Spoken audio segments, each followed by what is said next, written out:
Hello everyone, welcome to A online solution. मैं हूं अशफाक, स्वागत आप सभी को मेरे चैनल पे। तो आज हम लोग समांतर श्रेणी का एक्सरसाइज 5.3 पढ़ने वाले हैं और ये NCERT का मैथ है, ठीक है। और क्वेश्चन नंबर 15 पढ़ेंगे। देख रहे कितना बड़ा सवाल आ गया है, मतलब एक तो बिना सवाल देखने के बाद ऐसा लगता है कि पता नहीं बनेगा या कि नहीं बनेगा। बहुत सारे स्टूडेंट ऐसे माइंड में सोच लेते हैं, लेकिन जब तक इसको पढ़िएगा नहीं, जब तक समझिएगा नहीं, तो आपको हल नहीं पता चलेगा कि इसका हल कैसे होगा, ठीक है। तो इससे पहले जो भी सवाल है 14, 12, 13 जो भी है, और 5.2, 5.1, 4 3 पॉइंट सभी को मैं पढ़ा दिया हूँ। नीचे डिस्क्रिप्शन में लिंक दिया हुआ, जाकर के वहाँ पे देख लेना, ठीक है।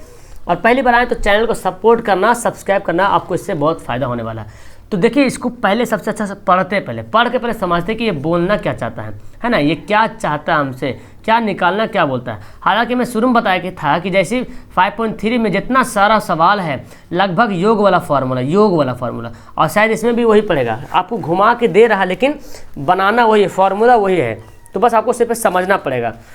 देखिए क्या है, तो सबसे पहले जब भी सवाल रहे ना, तो सब इसको अच्छा से पढ़ने के, आराम से कूल माइंड से इसको पढ़िएगा, तब समझ में आएगा। हार बार करके पढ़ेंगे नहीं समझ में आएगा। निर्माण कार्य से संबंधित किसी ठेके में एक निश्चित तिथि के बाद कार्य को विलंब से पूरा करने के लिए जुर्माना लगाने का प्रावधान किया गया। यानी कि एक ठेका वाला कोई काम चल रहा था, कोई निर्माण का काम, कोई चीज़ बन रहा है, ठीक है, और मैंने कि कोई चीज़ घर बन रहा, कुछ भी बन रहा, ठीक है। तो ठेका लिया गया, तो एक निश्चित तिथि के बाद जो एक डेट रख दिया कि इतना दिन से आपको काम करना शुरू करना है। फिर बोला कि कार्य को विलंब से पूरा करने के लिए जुर्माना, यानी कि जो डेट है अगर उस डेट से विलंब करता है, देर करता आने के लिए, ठीक है, तो उसको क्या लगेगा, जुर्माना लगेगा। समझ गए। यानी कि जो डेट दिया गया है, जिस तिथि से कार्य शुरू होगा, आरंभ होगा, उसके बाद से जो आएगा, जो उसको विलंब देना पड़ेगा, जुर्माना लगेगा। बोलता पहले दिन अगर कोई लेट करता है तो उसको 200 रुपये जुर्माना देना पड़ेगा। दूसरे दिन अगर कोई लेट करता है तो उसको 250 रुपये जुर्माना देना पड़ेगा। तीसरे दिन अगर कोई लेट करता है तो उसको 300 रुपये जुर्माना देना पड़ता है। समझ रहे हैं। यानी कि कोई एक दिन बाद आया काम करने के लिए तो उसको 200 रुपये जुर्माना देना पड़ेगा। कोई 2 दिन बाद आया तो उसको 250 देना पड़ेगा। कोई 3 दिन बाद आएगा तो उसको 300 देना पड़ेगा। तब इससे क्या पता चला, देखो 200, फिर 250, फिर 300, मतलब एक दिन बाद एक दिन जो है 50-50 रुपये का और अब बढ़ते जा रहा। अर्थात प्रत्येक उत्तरोत्तर दिन का जुर्माना अपने से ठीक पहले दिन के जुर्माने से 50 रुपये अधिक है। जाहिर सी बात, यानी कि किसी को अगर जुर्माना लग रहा है 500 रुपया, तो उसके एक दिन पहले आता तो 450 रुपये लगता, उससे एक दिन पहले आता तो 400 रुपये लगता, उससे एक दिन पहले आता तो 350 रुपये लगता। इस तरह समझो। एक ठेकेदार जुर्माने के रूप में कितनी राशि अदा करनी पड़ेगी एक ठेकेदार को, ठीक है। ठेकेदार जो है कितना जुर्माना अदा करता है अगर वह जो है इस कार्य में 30 दिन का विलंब करता है, यानी कि 30 दिन लेट करता है, 30 दिन देरी करता है, तो कितना बार बढ़ेगा, 50-50, 30 दिन तक बढ़ेगा। समझे। तो अब यहाँ पे AP क्या हो जाएगा, पहले मानना पड़ेगा, है ना। तो दिया हुआ है, क्या है, यहाँ पे लिख लो, दिया गया है पहला दिन का जुर्माना। पहला दिन में कितना जुर्माना लगेगा, बोलो जी, 200 रुपया। 200 रुपया जो है हमको, उसको पहला दिन का जुर्माना लगेगा, ठीक है। फिर जब पहला दिन का हो गया तो यहाँ पे लिख लेते हैं दूसरा दिन का जुर्माना। दूसरा दिन का जुर्माना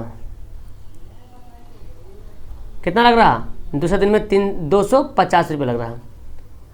तीसरा दिन का जुर्माना, तो आप लोग कॉपी में अच्छा से लिखना। यहाँ पे तो मेरी राइटिंग सही से नहीं दिख रही, बिकॉज मैं डिजिटल से लिख रहा हूँ, इसीलिए। तीसरा दिन का जुर्माना, ठीक है ना, स्क्रीन पे लिख रहे हैं इसलिए थोड़ा सा राइटिंग गड़बड़ है। तीसरा दिन का जुर्माना कितना लगा, तो 300 रुपये लगता है। इसी तरह बढ़ते बढ़ते बढ़ते कितना दिन तक जाता है, 30 दिन तक जुर्माना। 30 दिन तक का जुर्माना कितना लगेगा, और वही हमको निकालना है कि 30 दिन तक कितना जुर्माना देगा वो। तो इसलिए इसका AP क्या बन सकता है, AP अगर बनाएंगे तो क्या बनेगा, पहला जो है 200 रुपये लग रहा, दूसरा दिन 250 लग रहा, तीसरा दिन 300 रुपये लग रहा। इसी तरह जाते जाते जाते जाते 30 दिन तक है ना, या 30 दिनों तक लेते, 30 दिनों तक, तो 30 दिनों तक उसको जुर्माना देना पड़ेगा। अब देखो, सबसे बड़ा जो भी AP का सवाल है, तो इसमें सबसे अहम रोल इसका ये है कि अगर आपको ये AP अरेंज करने के लिए आ गया, बस इसको अरेंज करना। देखिए इतना सारा सवाल जो दिया हो तो शुरू में शुरू में जब बनाते थे तो सिर्फ इतने सवाल देता था और आपको बोलता था बनाने के लिए, निकालने के लिए बोलता था। तो बस यही समझो कि जब आपको जिस टाइम ये एपी बनाने के लिए आ जाएगा, जिस भी क्वेश्चन में, समझ लो क्वेश्चन हल हो गया। अब क्या बोलता है कि 30 दिन तक कितना जुर्माना देना पड़ेगा, यानी कि पहला दिन तो 200 रुपये लगा, दूसरा दिन 250 रुपया, तीसरा दिन 300 रुपया, तो चौथा पाँचवा पूरा जोड़ना तो बहुत मुश्किल होगा, लेकिन फॉर्मूला से आसान हो जाएगा। तो बोला 30 दिन अगर एब्सेंट करता है तो 30 दिन तक कितना जुर्माना लगेगा। तो इससे आपको क्या क्या पता चलता है कि ए कितना दिया हुआ है 200 रुपया, डी कितना दिया हुआ है, क्योंकि पता है 250 में से 200 हटाएंगे तो कितना जाएगा 50 रुपया, डिफरेंट होता है ना डी 50, देखो यहाँ भी डिफरेंट 50 का है। और ये 30 दिन देख रहा है, 30 दिन तक ये क्या दे रहा है, एन दे रहा है, 30 दिनों तक मतलब एन जो दे रहा है 30 दे रहा है। अब आप क्या करोगे, 30 दिनों का जोड़ निकालें, एस एन का पहले फॉर्मूला बैठा लो। एस एन का फॉर्मूला क्या होता है, n/2 into 2a plus n-1 into D, यही फॉर्मूला यहाँ पे स्टेट करेगा, एन वाला नहीं लगाएंगे, ठीक है। एस एन के यहाँ पे क्या लिखते हैं, S30, यानी कि 30 दिन तक निकालना है तो S30 लिख लेते हैं। आज 30 n जो है क्या, वही हमारा 30 यहाँ पे बनेगा, 30/2 2a कितना है 200 है, ठीक है। n-1 n कितना है 30 है, -1 इंटू डी कितना है, डी है 50। मेरे साथ बोलिए ऐसे, ठीक है, जब मैं बोलता हूँ कितना है तो आप भी बोलना कीजिए। अब इसको तो S30 तो निकालना है ना, योग निकालना है, ये S मतलब योग निकाल, सम निकालना है। तो इसको काट दो तो कितना आ जाएगा 15 आ जाएगा, तो 15 यहाँ पे लिख देते हैं। देखो 200 दूना 400 प्लस 30 में से घटेगा 29 गुना 50 है ना, 29 गुना 50। अब देखो 15 हो गया तो 400 हो गया प्लस 29 को 50 से गुना कर दो, यहीं पे गुना कर देते हैं, 29 गुना कर दे 50 से, 0 0 9 5 45 के 5 बचा 4, 5 10 4 14, कितना 14 50 आ गया, 1450 आ गया। आप क्या करेंगे, आप इसको 15 लिखेंगे, आप ये जोड़ दो दोनों को, 1450 में 400 जोड़ेंगे तो कितना होगा 1850 हो जाएगा। आप ये दोनों क्या करो, गुना कर दो। तो दोनों को जब गुना करेंगे तो मैं क्या गुना करके दिखा दूं क्या आपको, देखो गुना कर लो यार, 0 5 25 25 के 5 बाकी 2 8 45 2 42 5 कम 5 5 1 5 2 7 0 5 8 1 है ना। देखो 0 5 5 2 7 9 8 8 7 15 8 7, यहाँ पे कुछ गुना में गड़बड़ हुआ रहता, 5 5 25 8 45 42 5 कम 5 2 अच्छा 42 के 2 बाकी 4 था ना, 5 कम 5 5 4 9 होगा, और 9 8 17 के 7 बाकी 1 तो मेरे पास किताब भी है इसलिए आंसर में देख रहा हूँ, गड़बड़ कैसे देख रहा, 27,750, यही आपका क्या हो जाएगा कुल आंसर हो जाएगा। तो आपको ये जो ठेकेदार जो रहेगा उसको 30 दिन अगर विलम्ब करता है तो उसको 27,750 रुपया जुर्माना देना पड़ेगा, है ना। सवाल क्या होता है, यदि बात इस कार्य के लिए कितने दिन ठेकेदार को कितना राशि देना पड़ेगा, 30 दिन के लिए 7,750, तो लिख सकते हैं यहाँ पे अतः, ऐसे भी लिख सकते हैं, यहाँ तक भी आंसर आपका सही रहेगा। अतः अब अगर पूरा लिखना है तो लिख दीजिए, अतः ठेकेदार को 27,750 रुपया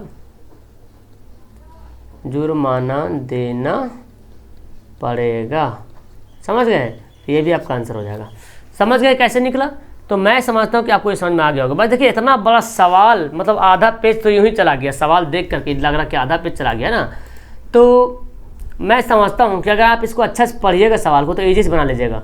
और इस सवाल में कुछ जान नहीं है, खोदा पहाड़ निकला चूहा टाइप का है, इतना बड़ा पहाड़ दिया हुआ, लेकिन क्या निकला वही जो हम शुरू से बनाते आ रहे हैं, एसन का फॉर्मूला, समझ गए। चलो सवाल नंबर 16 पढ़ लेते हैं।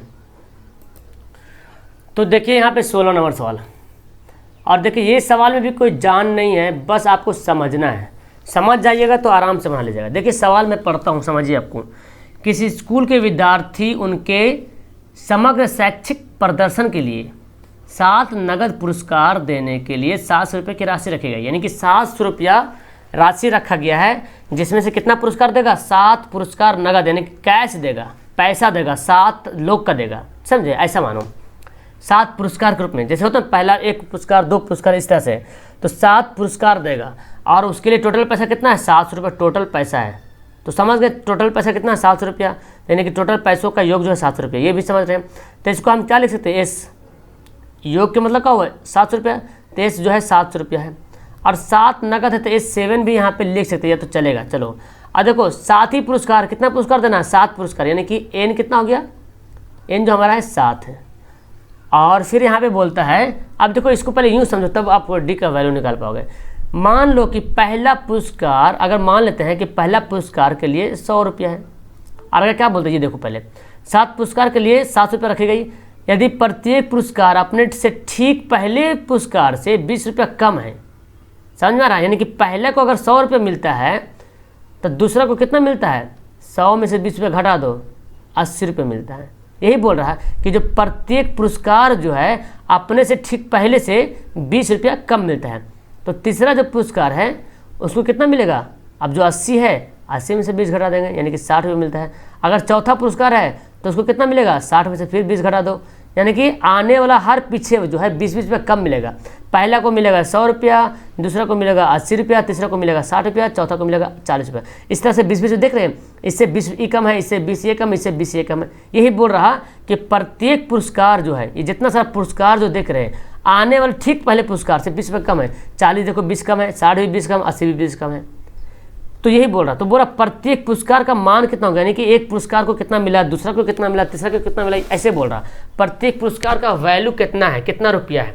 तो ये आप समझ गए, इसी तरह से हमारा अरेंज करना है। तो अगर आप इस अगर एपी जो, अगर मान लो ये हमारा एपी है, अगर एपी में तो दिख भी रहा है ना, तो अगर हम इसका डी निकालना चाहें तो बोले कैसे निकालेंगे। डी अगर निकालना चाहेंगे तो आप ही बोलो 80 में से 100 घटा दीजिएगा, 80 में से 100 घटाइए तब तो डी निकलेगा, तो कितना बचेगा, -20।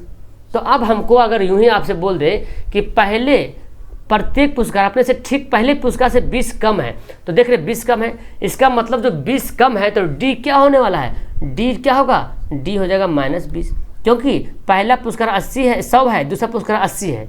तब इसका हम जब डी निकालेंगे तो क्या आएगा, -20 आएगा। और यूं ही समझ लीजिए कि अगर किसी को मिला 500 रुपया और आपको मिला 480 रुपया, तो आप उसे कितना कम है, तो अगर घटाइएगा, सारे में अंतर निकालिएगा तो 480 में से 500 घटाइएगा जी, तो -20 आएगा। तो यहाँ पे डी निकालने के लिए आपको इतना सारा स्ट्रक्चर समझाया कि डी कैसे निकालेंगे। जब तक डी निकलेगा नहीं तो ये मामला हल नहीं होगा, ठीक है। तो डी कैसे निकालेंगे वो आपको यहाँ पे बताया हूँ। तो यहाँ पे बोल रहा क्या ना कि प्रत्येक पुरस्कार का मान क्या होगा। तो सबसे पहले हमको पहला पुरस्कार निकालना पड़ेगा, पहला पुरस्कार का कितना मान है, तभी तो हम दूसरा पुरस्कार का मान निकाल सकते हैं, तीसरा पुरस्कार का मान निकाल सकते हैं। और पहला पुरस्कार को क्या बोलते हैं, ए बोलते हैं। तो ये सिर्फ मैं आपको समझाया हूँ, ये सवाल नहीं है मेरा, ये सिर्फ समझाने का मतलब कि डी कैसे आएगा -20। बोलिएगा ना सर, अगर -20 यूँ ही लिख देता तब बोलते सर डी -20 कैसे लाएं। तो यूँ समझो कि 100 रुपया पहला मेरा, दूसरा का 80 मेरा, तीसरा का 60 मेरा, तो इससे अगर डी निकालना चाहें तो 20 रुपया है। तो सेम फंडा यहाँ पे भी तो बोल रहा है 20 रुपया कम है हर बार को, तो इस तरह से अगर डी भी उसमें भी डी निकालेंगे तो 20 रुपया आएगा, -20 आएगा। चलो यहाँ तक समझ गए। अब हमको क्या निकालना है, SN फार्मूला बैठा लो। SN क्या होता है, n/2 × 2a + n-1 × d, ये होता फार्मूला। अब SN के जगह पे क्या लिख देंगे, S7, क्या लिख दें, S7। अब देखो n के जगह पे क्या बैठाएंगे, 7 बैठाएंगे, 7/2 2a, ए तो हमको निकालना है, प्लस n कितना है, n देखो 7 है, 7 - 1 × d कितना है, -20। इसको घेर के लिखेंगे, ठीक है, ऐसे माइनस वाला ध्यान रखना। और हमारा देखो S7 का मान जो दिया हुआ है, 7 पदों का योग कितना दिया, 700 बोल रहा है ना। 7 जो नगद राशि है उसका कुल राशि कितना है, 700 रुपया, तो वही तो योग हो गया। तो अब यहाँ पे क्या लिख देंगे, 700 यहाँ पर लिख देते हैं। और 7/2 हो गया, 2a + 7 से गया 6, और ये है -20, तो इसको ऐसे ही घेर के लिख देते हैं -20, क्या है कि अब गुना करना है। अब देखो 2 को इससे गुना कर दो, तो 700 को 2 से गुना कर देंगे, 2 गुना भाग, 2 भाग में जाकर क्या बनेगा, गुना बनेगा। और 7 जो ऊपर गुना में जाएगा क्या बन जाएगा, भाग बन जाएगा। और ये क्या बना, 2a + -20 को 6 से गुना करो तो 6 दूना 12, 20 × 6 120 होता है। अब देखो 7 से कटेगा, 7 × 7 कितना आ गया, 100 आ गया। तो 100 × 2 तो कितना होगा, 100 × 2 यानी कि 200 बराबर 2a - 120। अब क्या करेंगे, 1 मिनट, हाँ अब इसको क्या करेंगे, जोड़ देंगे ना, 200 है, ये -120 से प्लस जाके बनेगा 120, + 120 बनेगा 2a। अब जोड़ दो, कितना हो गया, 320 हो गया, 120 200 जोड़ेंगे तो 320/a। अब a का वैल्यू कैसे निकालेंगे, 320/2 गुना जाके क्या बनेगा, भाग बनेगा, 2 एकम 2, 2 × 12 2 0 हो गया, 2 एकम 2, 2 × 12 0। तो a का मान कितना गया, a का मान कितना गया, 60 आ गया। तो तो यहाँ पे लिखते हैं इसलिए ए बराबर 160। ये क्या आपका प्रथम पुरस्कार है, प्रथम पुरस्कार का मान है। प्रथम पुरस्कार का मान जो ये है, तब बोलिए दूसरा पुरस्कार का मान क्या होगा, आप ही बताइएगा। तो इसको मान लेते हैं A1 है ना, पहला पुरस्कार। इसको A2 अगर मानते हैं तो A2 दूसरा पुरस्कार, तो दूसरा बोल रहा ना कि प्रथम पुरस्कार जो है और जो दूसरा पुरस्कार उससे 20 रुपया कम है, तो दूसरा पुरस्कार क्या हो जाएगा 160 में से 20 घटा देंगे तो क्या बनेगा 140 बन जाएगा। तो ये आपका दूसरा पुरस्कार है, पुरस्कार है ना, दूसरा पुरस्कार का मान। इसी तरह से कहाँ तक निकालना पड़ेगा, 7 पुरस्कार का मान निकालना पड़ेगा। 3 कैसे निकालेंगे, फिर 20 कम करेंगे तो 120। ये आपका क्या हो जाएगा तीसरा पुरस्कार का मान। A4 निकालेंगे क्या बनेगा, आपका बन जाएगा 100 बन जाएगा। ये आपका चौथा पुरस्कार का मान। A5 निकालेंगे तो फिर 20 घटाएंगे तो 80 बन जाएगा। और यहाँ पे लिख देंगे पाँचवा पुरस्कार का मान हो जाएगा।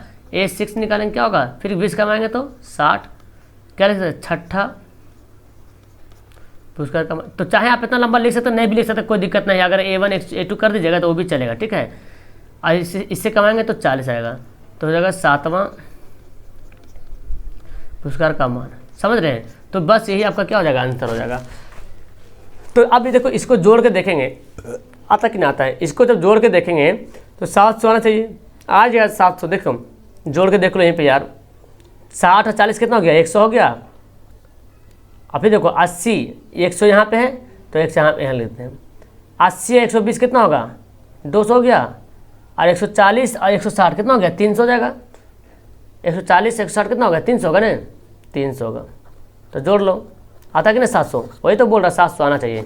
समझे कैसे बनाइए, बहुत ईजी से सवाल था। आई थिंक आपको ये समझ में आ गया होगा। बस आपको कुछ करना नहीं था, ये डी कैसे निकालेगा, बस आपको यही फंडा आजमाना था कि डी कैसे निकालना है।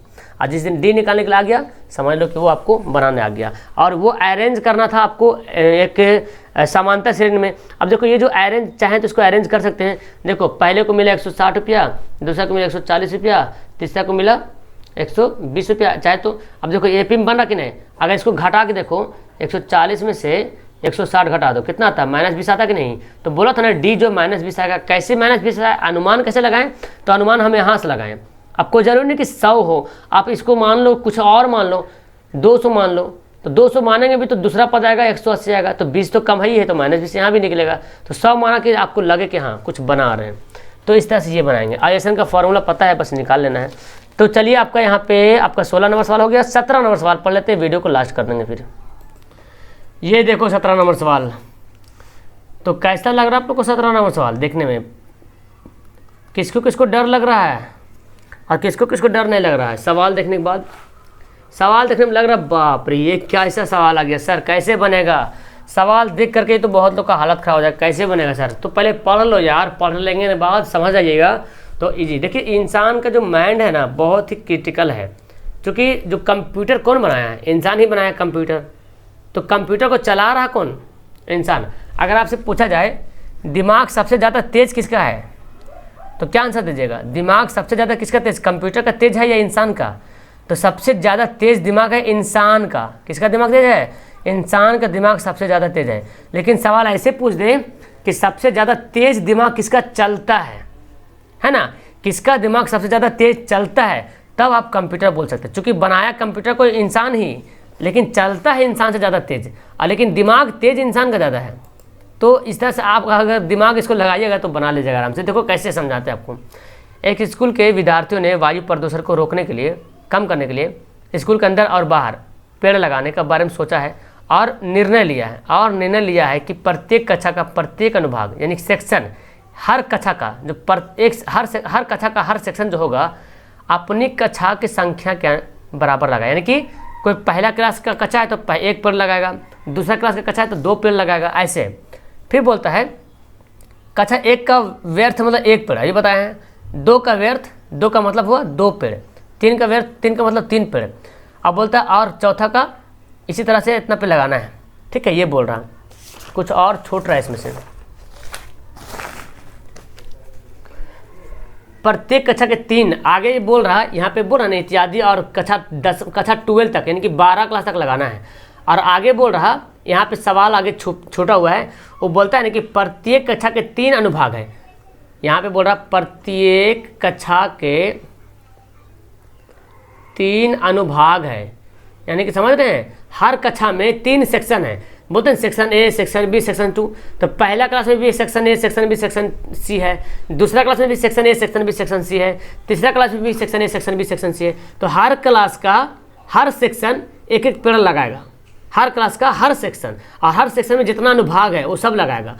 तो जैसे कि यूँ समझो कि अगर क्लास फर्स्ट वाला है तो क्लास फर्स्ट में 3 सेक्शन ए है, बी है और सी है। तो हर ई भी एक पेड़, ई भी एक पेड़, ई भी एक सेक्शन वाला एक पेड़, बी सेक्शन वाला भी एक पेड़, सी सेक्शन वाला एक पेड़। अब किस सेक्शन में कितना बच्चा उससे कोई मतलब नहीं, तो कितना पेड़ लग गया, 3 पेड़ लग गया। अगर क्लास 2 वाला है तो ये ए हो गया आपका, ये बी हो गया और ये सी हो गया। तो ये अब कितना पेड़ लगाएगा, 2 पेड़, 2, चूँकि क्लास 2 है ना तो 2 पेड़ लगाएगा, कितना हो गया, 6 पेड़ हो गया। समझ रहे हैं, इस तरह से मैटर को समझो। अगर क्लास 3 वाला स्टूडेंट है और इसमें भी 3 सेक्शन है तो क्लास 3 वाला भी 3 पेड़ लगाएगा, 3 पेड़ भी, 3 पेड़ भी, तो कितना हो गया, 3 9 पेड़। अगर क्लास 4 वाला है तो ये भी 3 पेड़ लगाएगा और हर सेक्शन लगाएगा पेड़।